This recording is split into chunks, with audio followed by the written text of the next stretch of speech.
Friends, I just want to say I didn't at all mean to demean the fact that you're here. In fact, I am actually quite stunned at the commitment of this community to Shabbat, especially when there's other things that take our attention and could take us away and, off some fun street downtown. But really, it is quite amazing the way that our community honors Shabbat and is here and consistent. And even if we're a little bit smaller, it's just barely noticeable.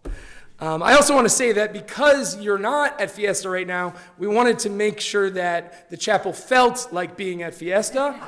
So it wasn't a mistake. It's not an air condition malfunction. It's actually just an experience. So I hope we can all take that in.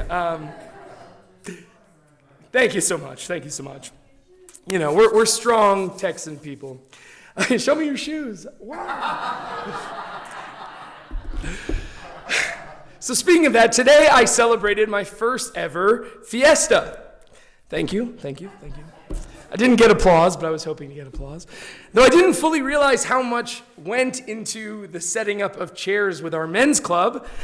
And after some trouble also finding parking to get there, it was, after all, a wonderful introduction to this San Antonio tradition.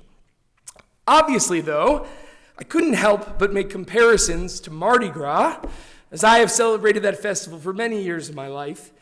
But I love the colors, the music, the cascarones hit over your head, the little idiosyncrasies of celebrating, like shouting at debutantes to show us their shoes under their long gowns.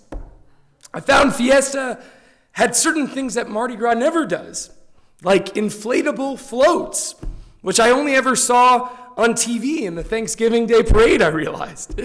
The medals, of course, that people collect, and the beautiful embroidered Mexican blouses and dresses. And Mardi Gras does, though, have some things that Fiesta doesn't, like masses of beads and tchotchkes thrown from the floats. There was a lot of waving today. I'm like, okay, that's nice. What are you going to throw me something? Stuck in my head. New Orleans has some a little bit bigger budget floats. They're very serious about that. Sometimes a little more funny. And the school bands are almost 100% consistently good, though there were some very good ones today, I must say. Don't want to get booed off the bema for that. And the thought occurred to me about both of these festivals, just the question, what if every day of the year was Fiesta or Mardi Gras?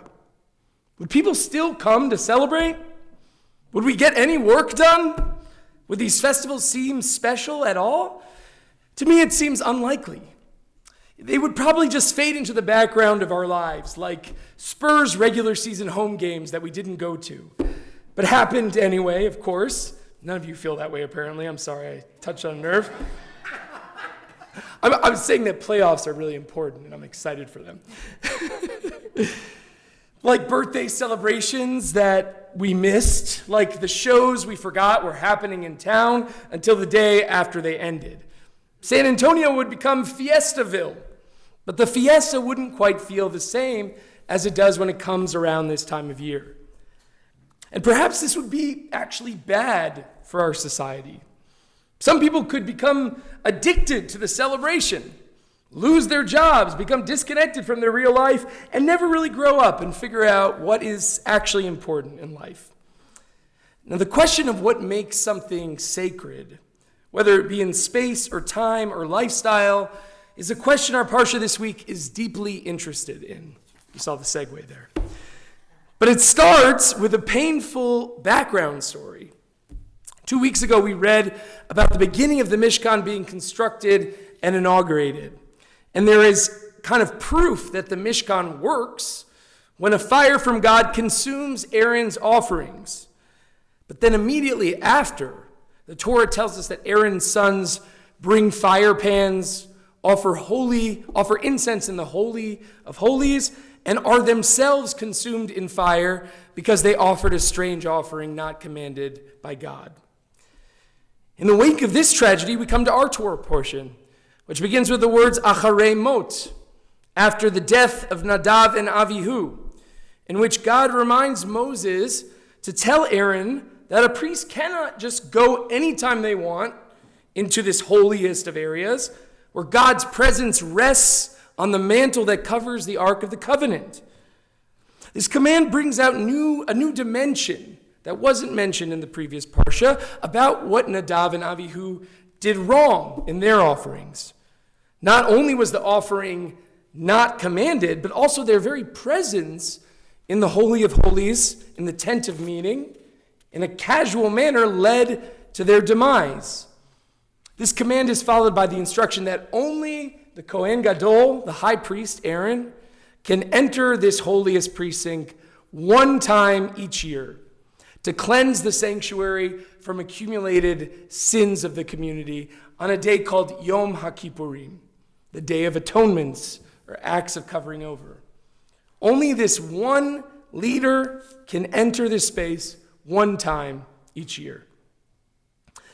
Now the question is whether this was always supposed to be the case, or whether the act, the tragedy of Nadav and Avihu, inspired a more stringent command about entering the Holy of Holies anytime you want. And it's not fully clear, but I think possible, that Nadav and Avihu accidentally discovered a kind of a loophole in the law around the Mishkan. Something that, if it were possible to say, not even God expected to have to command about until they entered.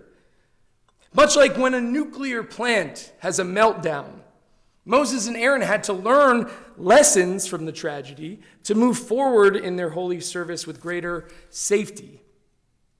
So if their act inspired these new rules, what was it about what they did that was the crux of the problem?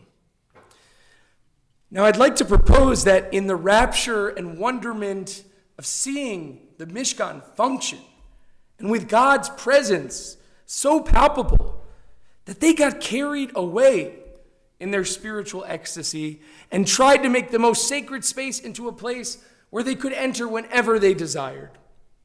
In fact, their offering of incense is in fact one of the major elements of the Yom Kippur ritual described in our Parsha, with a cloud of smoke protecting the high priest in this sacred, dangerous place.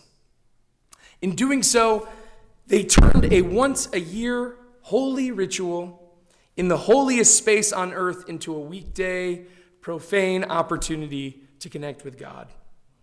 In short, they tried to make fiesta every day of the year. Now, of course, the stakes of fiesta being a daily occurrence and Yom Kippur being daily are not exactly the same, nor are the types of the festivals similar in any type. But the definition of a festival, of a sacred special day or week, must mean that it only comes once a year. Holiness, sacredness, specialness may be present in pieces of our lives every day, but the totality of its power can only be felt when it is infrequent. We cannot do Yom Kippur every day, nor would we want to. But the flip side is we can't do fiesta every day either, even if we wanted to. The joy of connecting to God in this most intimate, visceral way must have been a deep, powerful draw for Nadav and Avihu, something difficult to resist once they experienced it. But the terrible lessons of their deaths is that you have to keep the holiest spaces and times holy. They're degraded when they are made mundane, when entry is easy and natural, when every day is Yom Kippur, every day is fiesta. So while I hope we will always seek the holiness in the mundane, that is different from making holiness mundane. We must allow special moments to pass, to be special, because they pass. We must know when mundane reality is beautiful and worthy enough on its own. We must be careful of using the intoxication of spirituality as an addiction that takes us further away from a relationship with God, though we may feel it's bringing us closer. We must let holy days, special festivals, be limited to their time of year to maintain their sacredness as a part, but not the totality of our lives.